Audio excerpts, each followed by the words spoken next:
एक शांत सुबह खेतों में मेहनत की शुरुआत और अचानक गूंजी एक गोली की आवाज। बस्ती जिले के बहवा कॉलोनी गांव में जमीन का पुराना विवाद उस वक्त खूनी खेल में बदल गया जब गुस्से ने इंसानियत को ललकारा।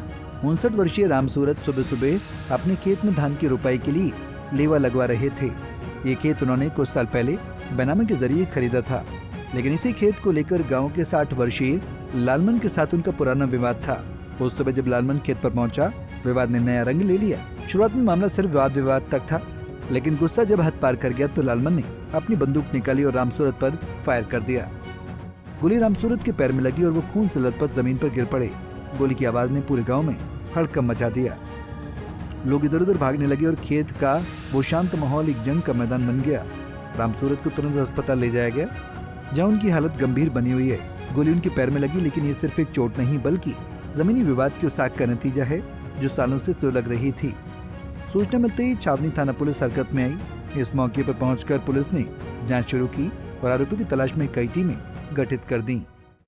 आज दिनांक 29 जून 2025 को ग्राम बहवा कलानी, जो थाना छावनी जनपद बस्ती के अंतर्गत पड़ता है, वहां से पुलिस को जरिए पीआरबी एक सूचना प्राप्त हुई कि बहवा कलानी गांव के रहने वाले राम सूरत तिवारी और उनके सगे पटीदार लालमणि तिवारी को लेकर एक जमीनी विवाद में आपस में विवाद हुआ, मारपीट की घटना हुई।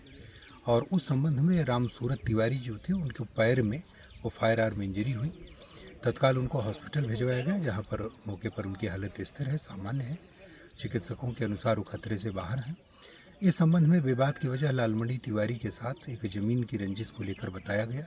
चूँकि आपस में ये लोग सगे पटीदार हैं, इसलिए इनमें ज़मीन बंटवारे का विवाद भी वो माननीय न्यायालय के अंतर्गत विचाराधीन है। इस संबंध में जो भी आरोपीगण हैं, उनकी गिरफ्तारी के लिए तत्काल पुलिस टीमों का गठन किया गया है। फोरेंसिक टीम और स्थानीय पुलिस की टीम द्वारा मौका मुआयना किया गया है, वहां से साक्ष्य संकलन की। ये घटना सिर्फ दो लोगों के बीच का झगड़ा नहीं बल्कि जमीनी विवादों की उस गहरी जड़ को उजागर करती है जो गांव में अक्सर हिंसा का रूप ले लेती है। एक छोटा सा बेनामी खेत का टुकड़ा और गुस्से की एक चिंगारी ने पूरे गांव को सकते में डाल दिया। पुलिस अब लालमन और अन्य संदिग्धों की तलाश में जुटी है, लेकिन सवाल यह है कि क्या ये हिंसा रुकेगी? बहवा कॉलोनी की यह घटना हमें सोचने पर मजबूर करती है कि आखिर हम कब तक छोटे छोटे विवादों को खूनी खेल में बदलते रहेंगे।